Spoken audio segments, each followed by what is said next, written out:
Hey, what's up, everyone? My name is Chelsea, and welcome to Handcuff Status Podcast. On today's episode, we will be discussing second-degree murder, what it means, and the various forms of injustice from our criminal justice system. We have an exclusive interview with Justin Berry, who is currently incarcerated.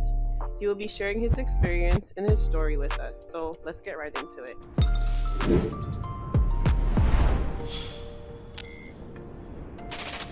Hi, Justin. How are you? I'm good. How are you? I'm good, thank you. Can you just give us a brief background of yourself before we get started? Yeah, no problem. My name's obviously Justin. Right. I'm 40 years old.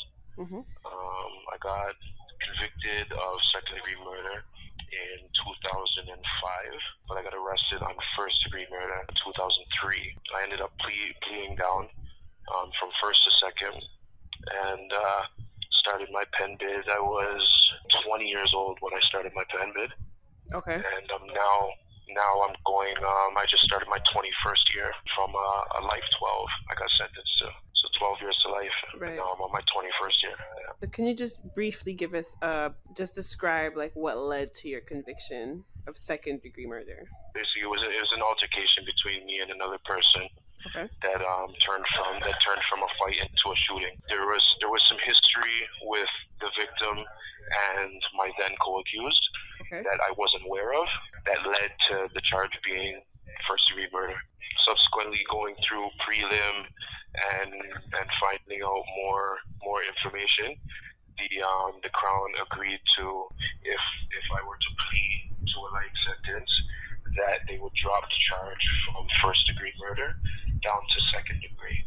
If I denied to plead, then I would have went to trial on first-degree murder and had to have fought it that way. So through me pleading, that's how it was dropped to second-degree murder. So you pleaded to second-degree murder? I pled, yeah. I went with what they call an open plea. So the minimum sentence for second-degree murder is life 10. Okay. So 10 years without the chance of parole, or life in prison without the chance of parole for 10 years. And then the maximum is 25 years until parole, life 25. I ended up getting 12 years. The judge went a little easier on me because of my age and some of my history growing up and stuff like that. So how did you feel when you were sentenced to 12 years to life? At the time, I was kind of numb to it.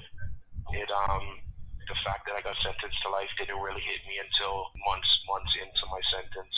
Sitting alone in my cell one night.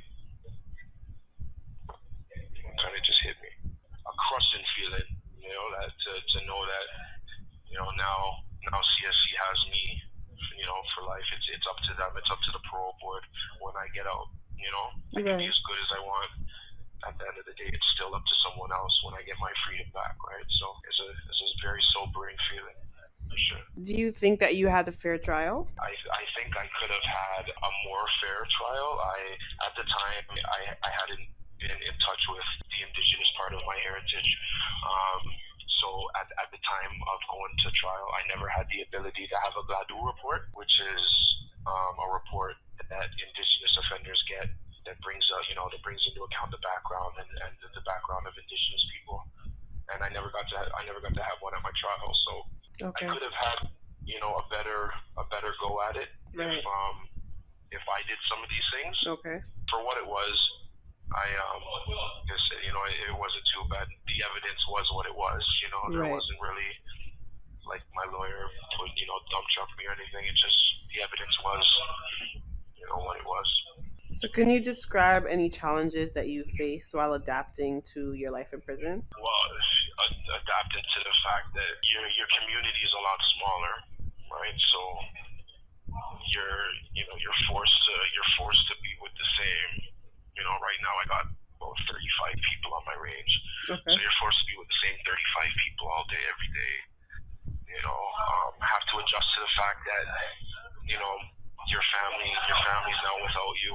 You gotta be a little more independent. I got a child that I had to try to build a life with while I've been incarcerated, and trying to keep relationships together, and I'm trying to get married right now, and So things like that, trying to keep relationships together is one of the hardest things to try to adapt to it, for sure. And how has it been? You mentioned your son. How has it been being separated from your son? How have you coped with that? It's been difficult. It's there's been a combination of reasons why, and but it's been hard. It's that's my little man's, right? So it's, you want nothing more but to be with them every day and just give them all the love you can. But it's to be, they say you're a phone call away, but right. That's you can't raise a kid over the phone. So it's hard. It's hard, but I'm trying. How has your identity as an indigenous man influenced your experience? You said that it could have been different, so you really feel like because of that you probably didn't have as good as a child. Is that correct? Well, for sure. Me not having a God to report allowed them to not really bring my childhood into account. Right, I grew up in children's aid. I was taken away from my family. I never had the ability to be in touch with the indigenous part of my family. So just having that, not having that extra support from the family that I had on my indigenous side, and not being able to understand some of the spirituality and the teachings that they give, and not being able to present that in front of the court as a reason why life went the way it went. Right. Put me at a disadvantage, for sure. So what has been the hardest part for you since being incarcerated? Losing family.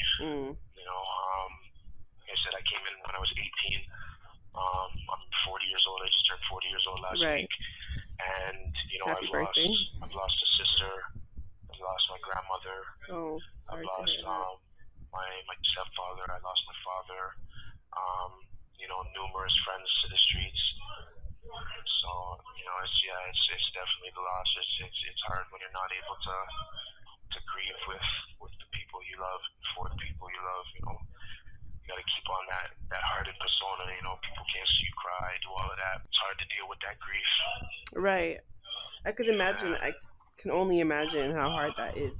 So can you talk about any legal assistance or advocacy groups that have supported you in your fight for justice? There's not really a lot, to be honest with you. Like I'm talking with the Pro Bono Legal Council of Canada. I have a family lawyer that I'm working with that took my case pro bono to see my kid, to see my son. But legally, there's nothing that I've been pushing through since my incarceration legally, right? So there hasn't really been much reaching out to any legal people for anything. I mean, I'm going up for a parole hearing within the next year, so I'm gonna be looking at for some parole lawyers and stuff like that. But as it stands right now, there's not any legal stuff that I've been dealing with, right? So what changes or reforms do you think are necessary, especially concerning indigenous people? Specifically considering indigenous people, I think definitely more access to spiritual beliefs, right? Right now I'm in an institution where there's no sweats for the indigenous population. There's a lot of things that as indigenous offenders that we're allowed to have that, just due to the state of the affairs of institutions and stuff like that we're not allowed to have. So I think just definitely more access to to our spirituality, the freedom to our spirituality, is a huge thing. And, separate from, just being indigenous, but there's, we need help for fathers, period, for fathers that there's a lot of men in here that don't know that they have any rights to their children, period. Okay. And there's nothing for us to know that, yeah, you do, So definitely stuff for family and stuff for fathers that want to be fathers. Right. But specific to indigenous people, definitely, more access to spiritual freedoms. And touching on the fathers, how do you think that they can do a better job at getting people to know, or even those inside, like to know about these or the fact that they have rights to their children? Well, I think being an entity like this that's supposed to be pushing to keep families together, they should have programs. They should have hotlines. They have toll free lines for just about everything you can imagine, right? Except for stuff for fathers to know their rights. Even little packages, little workshops, something to let men know that when you come in, you don't forfeit your right to be a father just because you're incarcerated. Just because you get incarcerated, it doesn't mean that you don't have custody, or you're not allowed to have custody, or you're not allowed to have visits with your child or speak with your child. I think that's really important. I like that. Well, I don't like the fact that they're not getting access to it, but I feel like they should maybe have more programs or some type of way to like let them know, or even lawyers, like you're a lawyer to a father, like, hey, this is something that you have the right to your child if that's something that you wanted to continue. Exactly. Have you? I know you say it's not really like a fair. You have not. They're not really fair with like indigenous people. Have you ever been on the receiving end of like racism as an indigenous person incarcerated? Well, like I said, so I have a feeling, a suspicion that the last time when I'm talking about this incident that just happened with my cell being searched and the indigenous stuff being destroyed, that was just because of the fact that I'm indigenous. They wouldn't have done it if it was something else. If there was a Bible sitting, if there was a Bible sitting on my desk, it wouldn't have been destroyed and thrown in a puddle of water. I understand. Right. That's the way I felt. Sorry that you had to go through that. Well, I appreciate it. Thank you. What advice would you give to any other like incarcerated individual, particularly indigenous, from the indigenous community? Don't give up. Keep looking for help, any kind of resources that you could think of. But the main thing is to take your sentence in your own hand, to take your freedoms in your own hand, and not let your parole officers or your institutions tell you that you're not ready to do something or you can't do something. You have a legislative right to your parole dates when they are, and your ETA dates, your release dates to when they are. So don't let anybody else tell you when or how to do your time. Take control of your own sentence, take control of your own freedom, and keep in touch with your community. Wherever you're planning on going back to, make sure you keep in touch with those people and keep those bonds strong. So when you touch the community, you have those supports. So I know you mentioned that in the next year you have a parole hearing coming up, and that you'll be hiring or looking for parole lawyers. How else are you preparing yourself for like parole? So it's got to be a really detailed plan that I have to make. Okay. Not only looking for parole lawyers, but searching out for halfway houses that will accept me is first and foremost, because you need community support as a lifer. I'm going to get day parole first, and I won't be able to go straight home with my wife. I'm going to have to go to a halfway house first. So I'm going to need a halfway house that supports me first and foremost. And then since I've been in, I've been able to gain some trades that I can fall back on when I get out for work. I became a certified welder while I was incarcerated. Oh, nice. So I have work. I'm building for that. But just building community supports. I'm trying to, my group of friends is going to have to change. So, I'm starting to, look in different places than I would have before for friends and stuff like that. A lot of people had to get cut out of my life, because being a lifer on parole, you're not allowed to associate with any known criminals. I'm going to have to be able to be fine not having that exciting life that I did before. Everything was a very selfish life, right? And not worrying about consequences.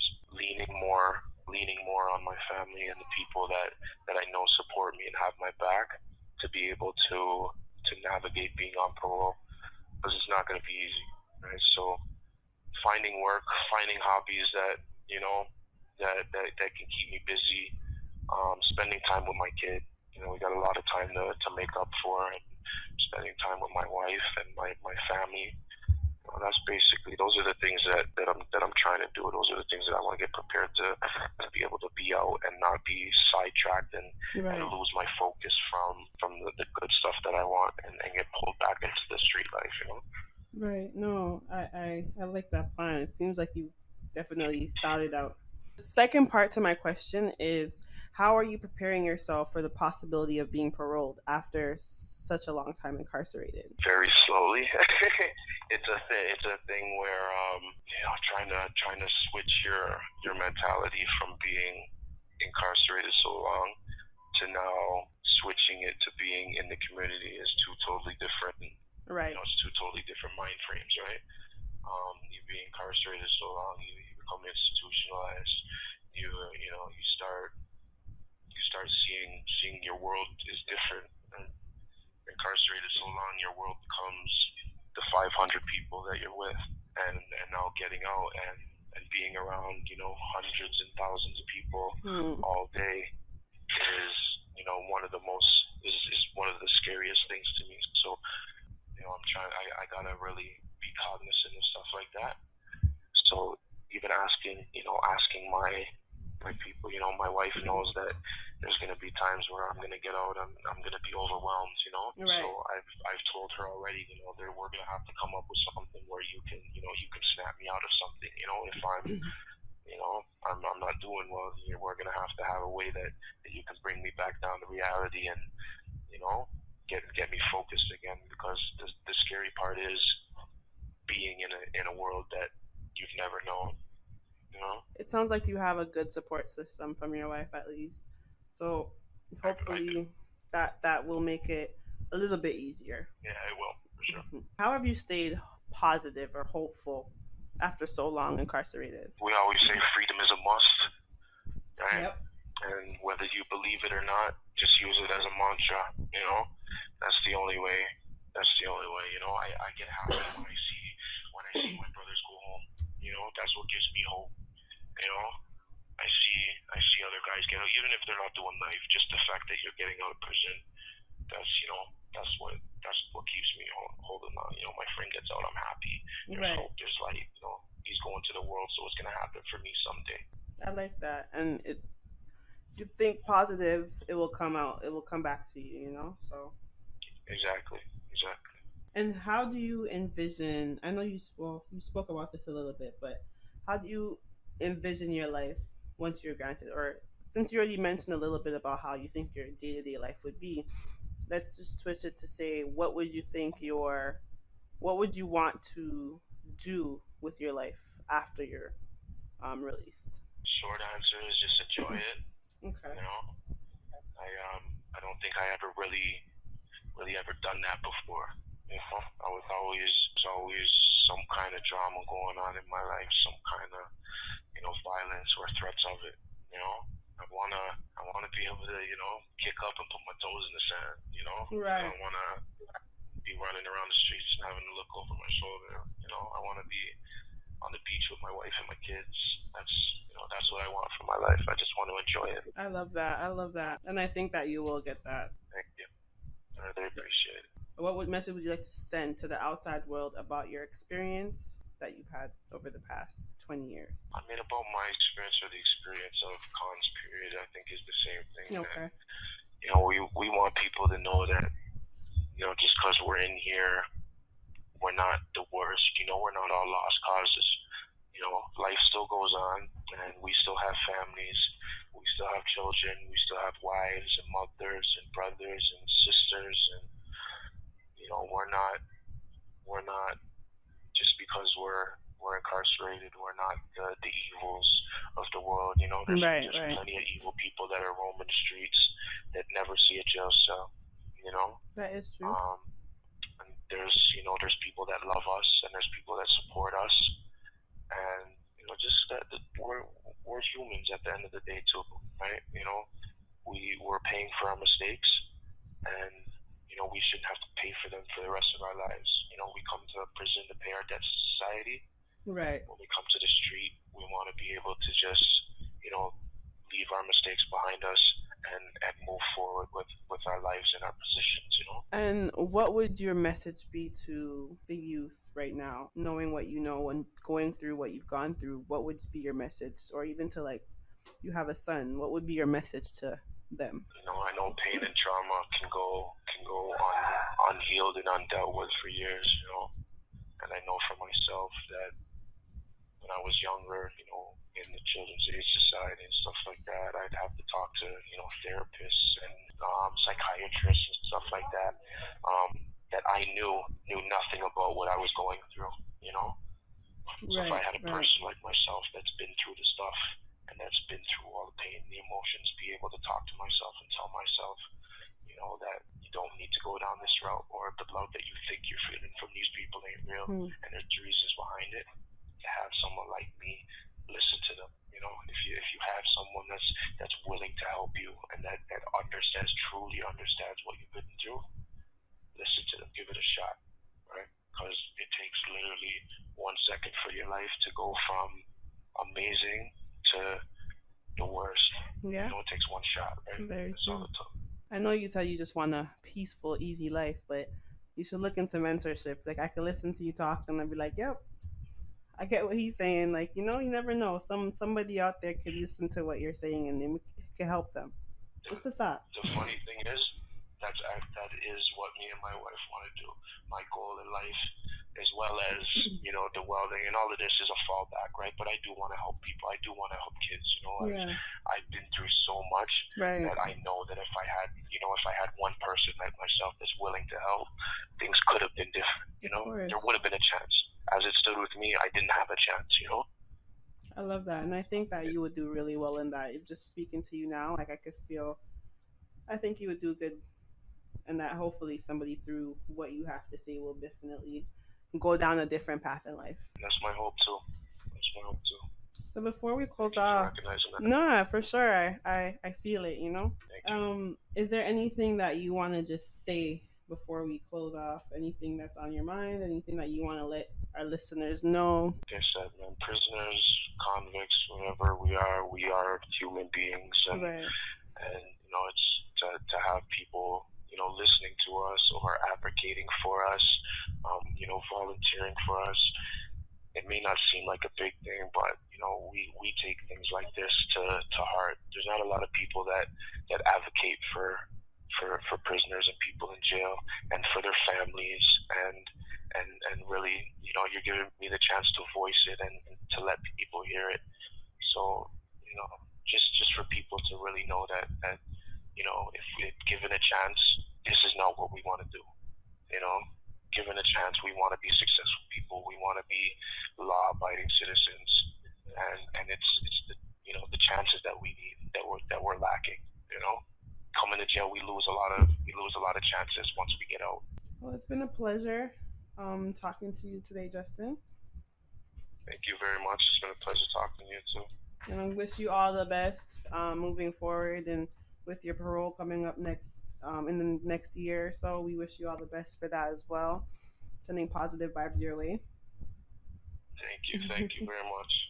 Yeah, no problem. So we just want to thank you again for being with us today on this podcast, sharing your story. And for all those incarcerated, we want to just remember that freedom is a must. Free all the lifers. And then shout out Private Spaceship. Thank you all for watching, and don't forget to subscribe to Handcuff Status Inc. On all of our major platforms. If you have any questions or suggestions, send it to us, and don't forget our mission: breaking the chains of injustice.